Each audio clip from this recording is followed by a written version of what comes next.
سلام پیش کرنے کے کچھ آداب، کچھ طریقہ کار ہیں۔ اللہ جل شانہ نے ہمیں توفیق دی، مسجد میں باجماعت نماز پڑھی یا نوافل پڑھنے کے بعد نہایت خشوع خضوع کے ساتھ، عاجزی کے ساتھ، اور جیسے بار بار میں عرض کر رہا ہوں کہ اس تصور کے ساتھ باعث کائنات، انبیاؤں کے سردار، ان کے دربار میں حاضری، تو جتنا اس کا ادب، تواضع، خشوع خضوع، عز و انکساری، جو چیزیں بھی ہیں، یہ الفاظ اس کے مقابلے میں کچھ بھی نہیں ہیں۔ تو آہستہ آہستہ چلتے ہوئے ہم مواجہہ شریف میں پیش ہو جائیں، قبلے کی طرف ہماری پشت ہو، ذرا دائیں طرف مائل ہو جائے تاکہ چہرہ انور کے بالکل سامنے آ جائیں، نظریں نیچے ہو، ادھر ادھر دیکھنا، یہ یقیناً اس وقت بہت بڑی بے ادبی ہے۔ جیسے کہ میں نے پہلے عرض کیا، حدیث مبارکہ سے ثابت ہے کہ اللہ جل شانہ میری روح کو میرے اوپر واپس کرتے ہیں۔ تو اب آپ خود سوچیں، حضور اکرم صلی اللہ علیہ وسلم ہماری طرف متوجہ ہیں اور ہم کسی اور طرف متوجہ ہو جائیں، تو ہاتھ پاؤں ساکن، وقار، سکون کے ساتھ، اور بار بار عرض کر رہا ہوں کہ اس تصور کے ساتھ کہ قبر مبارک میں حضور اکرم صلی اللہ علیہ وسلم زندہ ہیں، اس تصور کے ساتھ ہم حضور اکرم صلی اللہ علیہ وسلم کے دربار عالیہ میں ان الفاظ کے ساتھ السلام علیکم ایھا النبی ورحمۃ اللہ وبرکاتہ، حضور اکرم صلی اللہ علیہ وسلم کے چہرے انور کے سامنے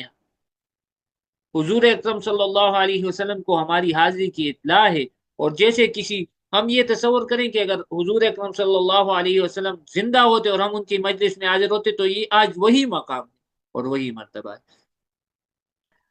تو اب کچھ آداب ہیں، ان کا ہم ضرور خیال رکھیں۔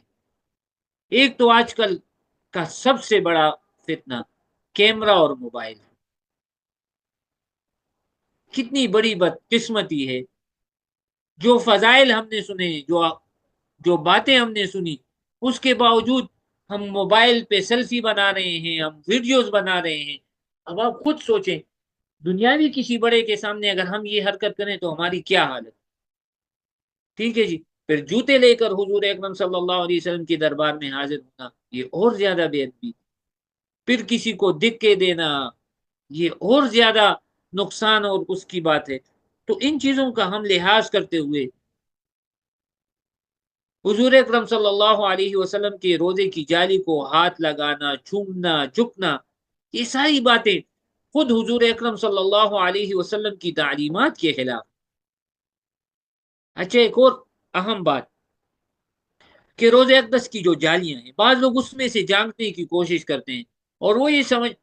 ان کے ذہن میں یہ تصور ہوتا ہے کہ اگر ہم نے ان جالیوں کے اندر سے جانک لیا تو شاید حضور اکرم صلی اللہ علیہ وسلم کے روزے مبارک اور قبر مبارک کی زیارت ہو جائے گی۔ تو یہ ناممکن ہے، کیونکہ وہ چار دیواریوں میں اور ان چار دیواریوں کے اوپر سبز کپڑا اور اس کے پیچھے حضور اکرم صلی اللہ علیہ وسلم کا روزہ مبارک کہ کتنے سو سال سے کسی کو بھی دیکھنا نصیب نہیں ہوا، جیسے آپ کو اسکرین پہ نظر آ رہا ہے۔ دیکھیں، یہ حضرت عائشہ رضی اللہ تعالی عنہا کا وہ حجرہ مبارک تھا، حضور اکرم صلی اللہ علیہ وسلم کا گھر مبارک تھا، اسی کے کمرے میں حضور اکرم صلی اللہ علیہ وسلم دنیا سے پردہ فرمایا چلے گئے۔ یہیں پر حضور اکرم صلی اللہ علیہ وسلم کی تدفین ہوئی، پھر حضرت ابو بکر صدیق رضی اللہ تعالی عنہ کی، پھر حضرت عمر رضی اللہ تعالی عنہ کی۔ تو اس کے ارد گرد ایک مکمل دیوار بنا دی گئی حضرت عمر ابن عبدالعزیز رحمہ اللہ نے، کہ جس میں نہ کوئی کھڑکی، نہ کوئی دروازہ۔ پھر اس کے بعد 5 کونوں والی ایک اور دیوار یہ بنا دی گئی، اور اس کو بالکل جیسے وہ واقعہ کہ کچھ یہودیوں نے جس میں اطہر کو یہاں سے منتقل کرنے کی ایک سازش کی، اور بادشاہ وقت کو خواب نظر آیا، تو انہوں نے بالکل شیشے سے بھر کر نیچے تک یہ 5 کونوں والی دیوار بنا دی، پھر اس کے ارد گرد جالی، اور پھر اس جالی کے اوپر یہ جو آپ کو دائیں سائڈ پہ یہ کپڑا نظر آ رہا ہے۔ تو ان سب تمام چیزوں کی موجودگی میں اور چھت تک یہ دیواریں ہیں، تو حضور اکرم صلی اللہ علیہ وسلم کی قبر مبارک کی زیارت نہ کسی نے آج کتنے سو سال سے نہ کی ہے اور نہ ہم کر سکتے ہیں۔ تو کیوں فضول ایسی حرکتوں میں اپنا وقت ضائع کریں؟ جس مقصد کے لیے آئے ہیں، اپنی معروضات حضور اکرم صلی اللہ علیہ وسلم کے سامنے اپنی دعاؤں میں حضور صلی اللہ علیہ وسلم سے سفارش لینا، اور جن مقصد کے لیے آئیں اسی کی طرف ہم متوجہ ہو جائیں، ایسی حرکات اور سکنات سے بچیں۔ اس کے علاوہ دیکھیں، آپ کو اسکرین پر ایک آیت کریمہ نظر آ رہی ہے، یہ تصور کر کے ہم جائیں، جیسے آپ کو نظر آ رہا ہے یا ایھا الذین آمنو، اے ایمان والا، اے ایمان والو، یہ خطاب اصل میں صحابہ کرام سے ہے،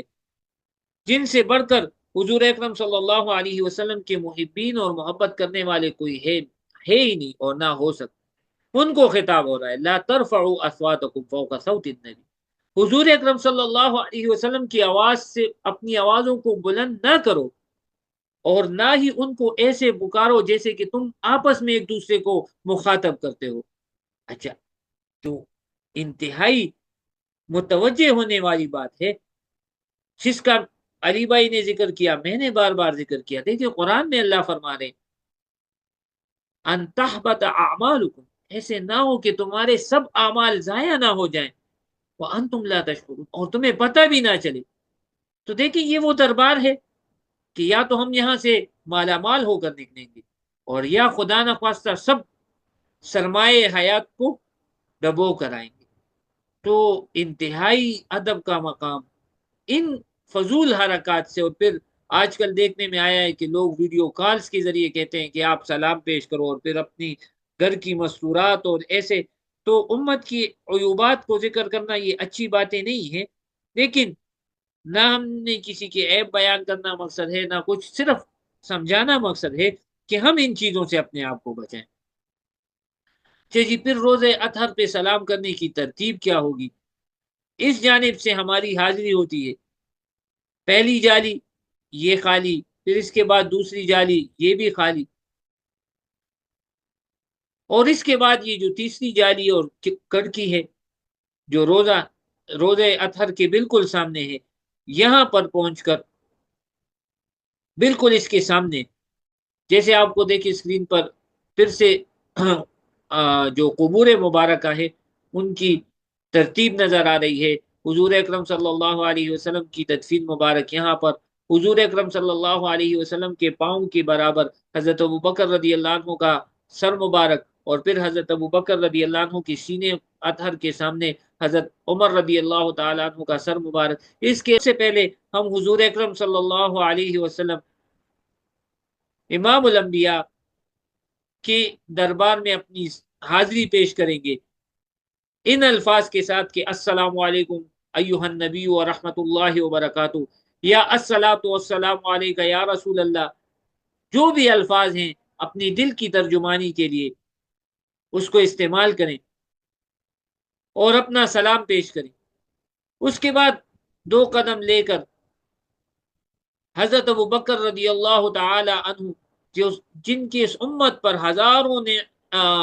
احسانات ہیں، ان کے دربار میں بادب حاضری اور ان کے حضور میں یہ سلام، السلام علیک یا خلیفۃ رسول اللہ ابا بکر الصدیق رضی اللہ تعالی،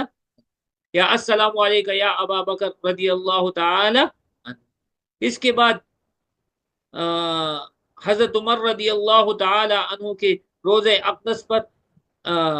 ان الفاظ کے ساتھ السلام علیکم یا امیر المومنین عمر بن الخطاب رضی اللہ تعالی عنہ۔ یہ تو ان تینوں برگزیدہ ہستیوں کے دربار میں سلام۔ اس کے علاوہ امت کا ہمیشہ سے یہ معمول رہا کہ جو بھی اس دربار میں حاضری کے لیے جاتے ہیں تو ہم اپنی سعادت مندی سمجھتے ہیں کہ ان حضرات کے توسط سے، ان کے واسطے سے ہم اپنے پیارے پیغمبر حضرت محمد مصطفیٰ صلی اللہ علیہ وسلم کے دربار میں اپنے سلام کو پیش کرنے کی کوشش کرتے ہیں، درخواست کرتے ہیں کہ ہمارا سلام بھی حضور اکرم صلی اللہ علیہ وسلم کی خدمت میں پیش کیا جائے۔ تو اس کے لیے کیا الفاظ مناسب ہیں اور کن الفاظ سے سلام پیش کیا جائے؟ ٹھیک ہے جی، تو اس کا طریقہ یہ ہے کہ ہم جب کسی کی طرف سے سلام پیش کریں تو اگر عربی میں الفاظ ادا کرنا چاہیں تو السلام علیکم یا رسول اللہ من فلان ابن فلان یستشفع بک الی ربک، فلاں ابن فلاں یعنی فلاں جو فلاں کا بیٹا. اور اگر اردو یا اپنی زبان میں اے اللہ کے نبی، اے اللہ کے پیارے رسول، فلاں ابن فلاں مسعود بن مسرت وہ آپ کے درگاہ عالیہ میں سلام پیش کرتا ہے اور قیامت کے دن اللہ کے دربار میں آپ کی شفاعت کا طلبگار ہے. لیکن مسئلہ یہ ہے کہ آج کل رش زیادہ ہے، ہجوم زیادہ ہے، اور شرطے ہمیں چھوڑتے بھی نہیں. اسی طرح ہم کبھی کبھی بہت سارے لوگوں کے نام بھول جاتے ہیں. تو اب اجتماعی طور پر سلام اگر ہم پیش کرنا چاہیں، کیونکہ موقع نہیں ہے ایک ایک کا نام لینے کا، تو پھر اس کے الفاظ یہ ہوں گے کہ اے اللہ کے پیارے رسول صلی اللہ علیہ وسلم، آپ کی امت میں بہت سارے آپ کے عاشق ہیں جو آپ کے دربار میں حاضر نہیں ہو سکے، آپ کی خدمت میں سلام پہنچانے کے لیے کہا. اے اللہ کے نبی، ان سب کی طرف سے سلام قبول فرما لیجئے اور قیامت کے دن ان کی شفاعت فرما دیجئے. تو ان الفاظ کے ساتھ ہم سب کا سلام علی بھائی کا، منتظمین کا، اور مجھ ناچیز کی طرف سے بھی ضرور سلام پیش کیجیے گا، اور اپنے مقبول اور مبرور دعاؤں میں ہمیں یقیناً یاد فرمائیں. یہ تو تھا مرد حضرات کا روز اطہر پر سلام پیش کرنے کا طریقہ. اب جو آپ کو اسکرین پہ نظر آ رہا ہے، یہ ہماری بہنوں، ہماری ماؤں کا اور ہماری بیٹیوں کا کس طریقے سے وہ اپنے پیارے پیغمبر کے دربار میں حاضری کریں گی اور کیسے وہ اپنا سلام پیش کریں گی. تو میں نے پہلے عرض کیا کہ مرد حضرات کے لیے تو کوئی مسئلہ نہیں، لیکن خواتین حضرات کے لیے صرف دو اوقات ہیں، ایک اشراق کے بعد اور ایک عشاء کی نماز کے بعد. ٹھیک ہے جی. اب یہ آپ کو نظر آ رہا ہے عورتوں کے لیے مخصوص جگہ ہے مسجد نبوی میں، یہ مغربی جانب، یہاں پر وہ یہ جو باؤنڈری ہے یہ مسجد نبوی کی ہے، اور یہ اس کے اندر کی جگہ یہاں پر باہر صحن میں بھی مستورات کے لیے جگہ بنائی گئی ہوتی ہے. تو یہ تو ان کی نماز کی جگہ ہے. اب اگر وہ سلام کے لیے پیش ہونا چاہے تو پھر اس کے لیے یہ 21 اور 22 نمبر گیٹ ہے، یہاں سے خواتین داخل ہوتی ہیں. یہ جو آپ کو ایروز نظر آ رہے ہیں یہ وہ گنبد ہیں، اور اس طرح چلتے ہوئے یہ یہاں پر وہ صحن میں جو چھتریاں لگی ہوئی ہیں یہاں سے. اسی طرح یہ 32 نمبر گیٹ جو بقی کی جانب ہے، یہاں سے بھی مستورات کو داخلے کی اجازت ملتی ہے. تو یہاں سے بھی وہ تشریف لاتی ہیں اور یہاں سے بھی تشریف لاتی ہیں. تو یہاں پر وہ ان کی لائنز مل جاتی ہیں، اور پھر اس طرح وہ چلتے چلتے ریاض الجنت تک پہنچ جاتی ہیں. انہیں سامنے کی جانب سے سلام پیش کرنے کی اجازت نہیں ہوتی. یہ وہ مقام ہے ریاض الجنہ کا، یہاں تک ان کو جانے کی اجازت ہوتی ہے، اور ان جالیوں سے وہ اپنا سلام اپنے محبوب کے سامنے پیش کر سکتی ہیں. ٹھیک ہے جی. اب یہ جو راستے ہیں، یہ جو ان کا راستہ ہے، جو ان کا وہ ہے، تو مرد حضرات کو ان اوقات میں یہاں پر ٹینٹ لگا کر ان کے لیے راستہ بنایا جاتا ہے. تو آپ تھوڑا سا ان مرد حضرات ان بات کا اہتمام کریں کہ ان اوقات میں ان کی چپل وغیرہ اس سائڈ پہ کسی ریک میں نہ رہ جائیں، کیونکہ پھر وہ ملنا مشکل ہو جاتے ہیں. اور خواتین بھی اکثر دیکھنے میں آتا ہے کہ وہ شور زیادہ کرتی ہیں، آپس میں ان کا وہ چپکلش چلتی رہتی ہے، اور بہت سارے ایسے واقعات ہیں جو ہماری بدنامی کا باعث بنتے ہیں. تو ہم ان چیزوں سے بچنے کی کوشش کریں، اور بڑے اہتمام سے، بڑے محبت سے، پیار سے اور باادب، جیسے آپ نے پہلے پڑھا کہ خدا نخواستہ ہمارے شور کی وجہ سے، ہماری بے ادبی کی وجہ سے خدا نخواستہ ہمارے اعمال ضائع نہ ہو جائے.